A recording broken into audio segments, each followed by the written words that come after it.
Assalamualaikum warahmatullahi wabarakatuh. Selamat datang di channel Hikmah Islam.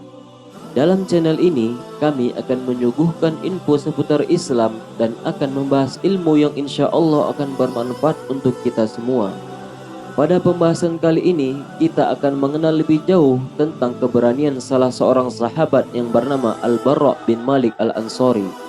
Kisah ini terjadi setelah meninggalnya Rasulullah Sallallahu Alaihi Wasallam, dan pada kala itu beberapa kabilah Arab keluar dari agama Allah secara berbondong-bondong, sehingga yang tersisa hanyalah para penduduk Mekah, Madinah, Taif, dan beberapa kelompok yang Allah tetapkan hatinya untuk terus beriman. Kaum murtad yang paling kuat dan banyak pasukannya adalah golongan dari Bani Hanifah sebanyak 40.000 orang yang menjadi para pendukung Musailamah Al-Kadzdzab. Pada masa itu, tampuk kekhilafahan dipegang oleh Abu Bakar As-Siddiq. Ia menyiapkan 11 pasukan yang terdiri dari kaum Muhajirin dan Ansor. Beliau juga menyiapkan 11 panji yang masing-masing dibawa oleh panglima pasukan kaumnya. Ia mengutus ke-11 pasukan itu ke seluruh penjuru Arab untuk mengembalikan mereka yang murtad kepada jalan yang benar. Abu Bakar mengirimkan pasukan pertama di bawah komando Ikrimah bin Abi Jahal. Namun Musailamah dan bala tentaranya berhasil mengalahkan dan memukul mundur pasukan pertama kaum muslimin. Lalu Abu Bakar mengirimkan pasukan muslimin kedua kepada Musailamah di bawah komando Khalid bin Walid, di mana pasukan tersebut dipenuhi dengan para tokoh Ansor dan Muhajirin.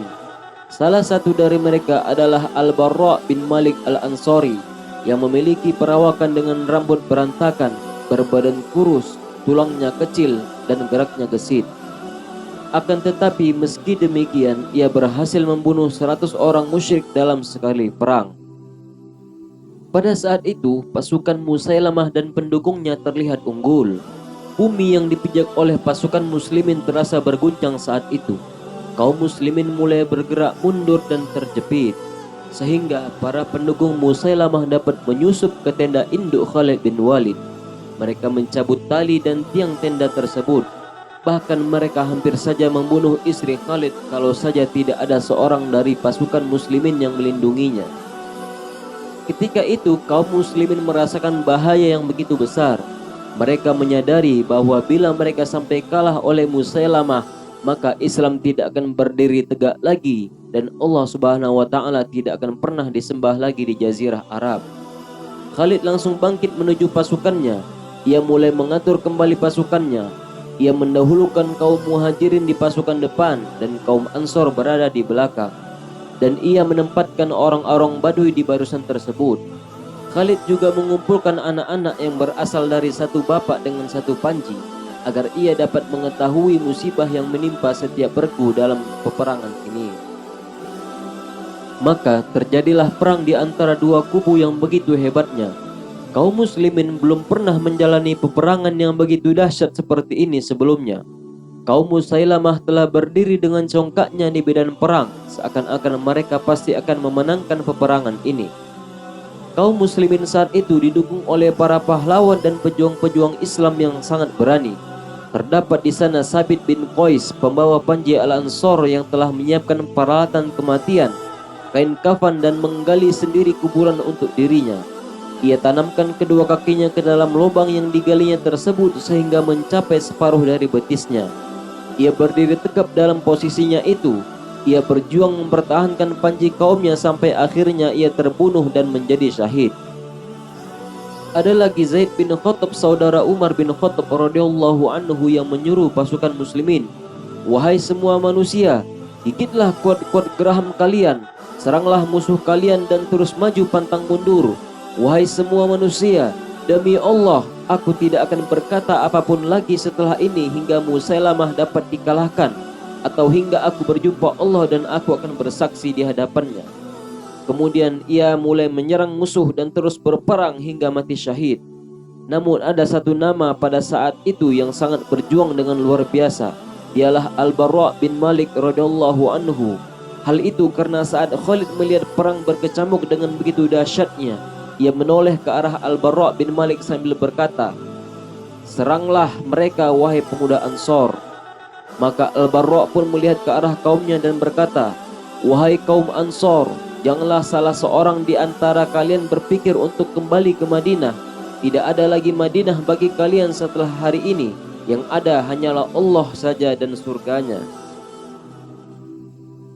Kemudian Al-Barra' dan kaumnya mulai menyerang kaum musyrikin.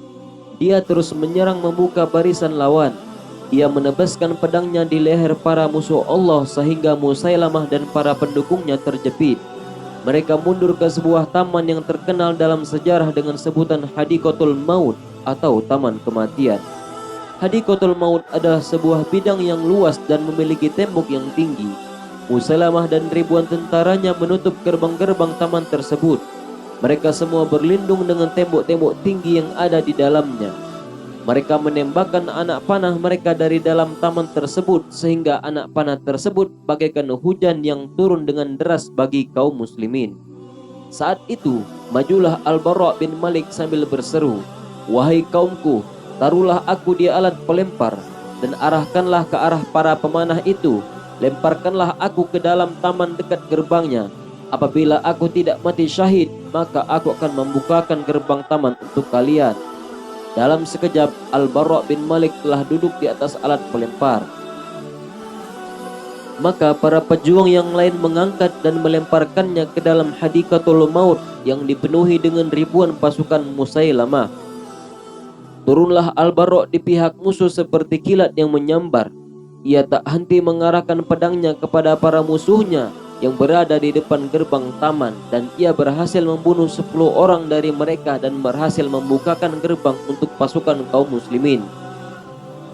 Al-Barra' mengalami lebih dari 80 luka panah dan sabetan pedang. Kemudian kaum muslimin langsung masuk ke Hadiqatul Maut. Mereka menebaskan pedang ke arah leher para kelompok murtadin, sehingga tidak kurang dari 20.000 dari mereka berhasil dibunuh, termasuk Musailamah Al-Kazzab.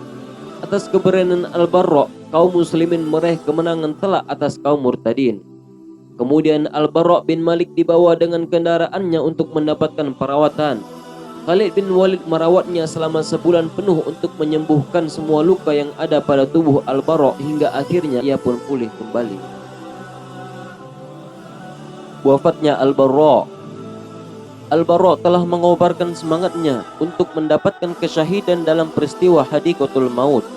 Ia terus mengikuti perang demi perang karena ingin mewujudkan cita-citanya yang tertinggi, yaitu mati syahid, dan karena rindu kepada Nabi Sallallahu Alaihi Wasallam. Hingga pada hari penaklukan kota Tustar di negeri Persia.